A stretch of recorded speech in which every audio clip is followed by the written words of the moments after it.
नमस्कार. मी सुधीर कुलकर्णी आणि आपण पाहताय कवडसा. मित्रहो, नीट पेपर फुटीच्या विरोधात दिल्लीमध्ये जे युवकांचं आंदोलन झालं त्याच्या चर्चा ह्या दीर्घकाळ चालू राहणार आहे. कारण हा विषय एवढ्याच संपेल इतका सोपा राहिलेला नाही. आता या विद्यार्थ्यांचं वर्तन काहींना आवडलं नाही, काहींना त्यांची भाषा आवडली नाही, काहींना त्यांची जी संस्कृती आहे ती आपली संस्कृती आहे असं वाटलं नाही. आता याबद्दल अनेकांचे अनेक आक्षेप आहेत. विद्यार्थ्यांनी पोलिसांच्यावर दगडफेक केली, ती करायला नको होती. काही पोलिसांना एकटे गाठून मारलं, ते करायला नको होतं. पोलिसांनी विद्यार्थ्यांच्यावर लाठीहल्ला करायला नको होता, अश्रूधूर सोडायला नको होता. अशा अनेक तक्रारी, अनेक प्रवाह समाजामध्ये आपले आहेत आणि त्यातून ही चर्चा अजूनही पुढे चाललेली आहे. अगदी आपण पाहिलं तर ह्या तरुणाईच्या तडाख्यातून पंतप्रधान, शिक्षणमंत्री आणि पोलीससुद्धा सुटले नाहीत. जे या तिघांचाही अक्षरशः त्यांनी उद्धार केला म्हटलं तरी काही वावगं होणार नाही. आता ही त्यांची भाषा कुठली? कोण शिकवतं त्यांना ही भाषा? जे अगदी विश्वास नांगरे पाटील यांनीसुद्धा या भाषेला आक्षेप घेतला होता. जे ते म्हणाले होते की आठवडाभर आम्ही या तरुणाईच्या शिव्याच खातो आहोत. म्हणजे अशा पद्धतीनं ते का वागतायत? तर त्यांनी त्याचं एक विश्लेषण करताना म्हटलेलं होतं की आजची तरुण पिढी मोबाईल ॲडिक्ट आहे, मोबाईलमध्ये जास्त वेळ असते आणि सततचं स्क्रोलिंग केल्यामुळं एक केमिकल लोचा झालेला आहे आणि त्यामुळं अशी ती वागते आहे. आता यामध्ये कितपत सत्य आहे, कितपत खरं आहे याचंही तपासणी आपण करायला पाहिजे. आता ही भाषा कोणाची शिकतायत, कोणाचं अनुकरण करतायत, कोण याला प्रशिक्षण देत आहे? अशी काही व्यवस्था आहे का आपल्याकडं?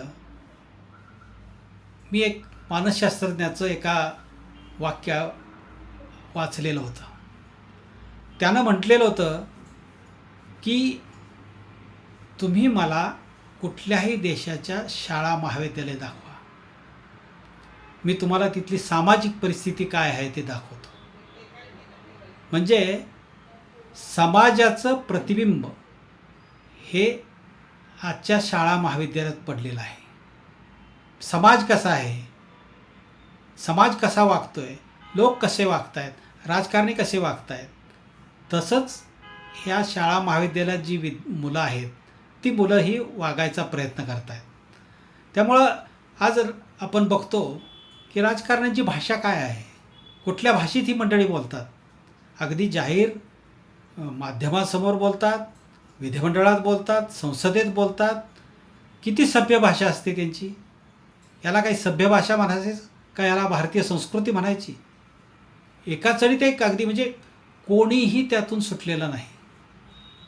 जे अगदी पंतप्रधान मोदी असू देत, उत्तर प्रदेशचे मुख्यमंत्री योगी असू देत, सोनिया गांधी असू देत, म्हणजे ही जी चांगली प्रतिमा असलेली माणसं आपण जर बघितली तरी त्यांचीसुद्धा एक दोन उदाहरणं अशी असंस्कृत किंवा असभ्य आपल्याला भेटल्याशिवाय राहत नाही. मग इतर राजकारण्यांचं आपण काय बोलायचं? राहुल गांधी तर अगदी संसदेमध्ये सुद्धा जोरजोरात बोलत असतात आणि असंसदीय भाषेत बोलत असतात.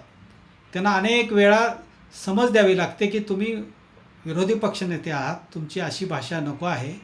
तरी ते काही ऐकत नाहीत, त्यांच्या पद्धतीनं ते बोलत जातात आणि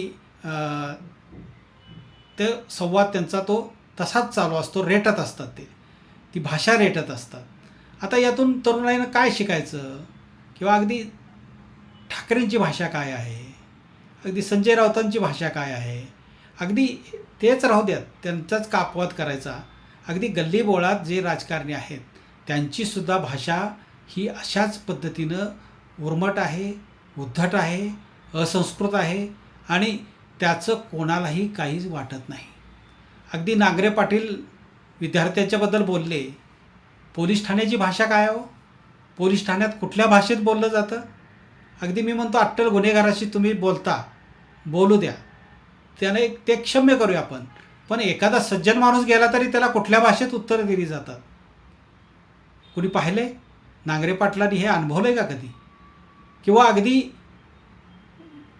महिला कर्मचाऱ्यांशी सुद्धा पोलीस कुठल्या भाषेत माघारी बोलतात हे सुद्धा त्यांनी तपासायला पाहिजे.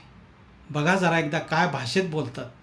त्यामुळं पोलीस ठाण्याची भाषा ही अशीच आहे. त्यामुळे त्यांनी भाषेवर बोलावं म्हणजे अगदी एका अर्थानं तो विनोदच वाटतो.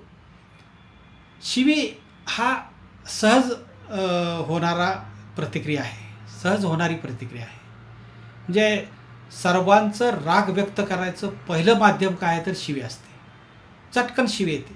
आता कोणाला अतिशय अश्लील शिवी येत असेल तोंडात, कुणाच्या अगदी थोडक्यात सभ्य जरा म्हणता येईल अशी शिवी येत असेल, पण शिवीशिवाय माणूस बोलत नाही. म्हणजे अपवाद असा एकही माणूस राहणार नाही की ज्याला शिवी येत नाही किंवा शिवी देत नाही असं. म्हणजे अगदी सर्वात जर शिव्या ऐकायच्या असतील तर ट्रक ड्रायव्हर तुम्ही पाहायला पाहिजे. ट्रक ड्रायव्हरच्या तोंडात सहज शिवी असते, पुढचा जरा चुकला की शिवी वाटते. पण तसाच ड्रायव्हर सीटवर बसणारा कोणी सुसंस्कृत माणूस असू दे आणि त्यात जर पुढचा एखादा चुकला वाहन चालवताना की त्याच्या तोंडात सहज शिवी झटकन येऊन जाते. म्हणजे त्या खुर्चीचं ते वैशिष्ट्य आहे की काय असं वाटायला लागतं. तर ही राग व्यक्त हा अशा पद्धतीनं प्रत्येकजण करत असतो. आणि ही तर आजची तरुण पिढी आहे. म्हणजे जेन झी पिढी याला म्हटलं जातं. त्यांची समाज माध्यमावरची भाषाच वेगळी आहे. समाज माध्यमावर तुम्ही बघा, आज तीच बोलतात असं नाही. आज कोणीही प्रतिक्रिया देताना समाज माध्यमावर अतिशय उद्धट, अतिशय अश्लील, शिवराळ भाषा ही त्या समाज माध्यमावर आपल्याला येते. आणि आता ती कुणी सुधारायची? कोण सुधारणार? समाज म्हणून काही प्रयत्न करणार आहे यासाठी? कोण प्रयत्न करणार आणि कोण कोणाचं ऐकणार? कारण स्वातंत्र्य आहे सगळ्यालाच. आजच्या तरुणाची भाषा जी आहे ती समाजाचीच भाषा आहे. ती अगदी तुमची आमची भाषा आहे, ती काही वेगळी भाषा नाही. त्यामुळे समाज म्हणून आपण काय सुधारणार आहे का? आपण भाषेवर काय काम करणार आहे का? तर तरुणाईला त्याचे पडसाद तरुणाईवर बसणार नाहीत, पडणार नाहीत. त्यामुळं ही भाषा सुधारायची जबाबदारी ही समाजाची आहे, तुमची आमची आहे.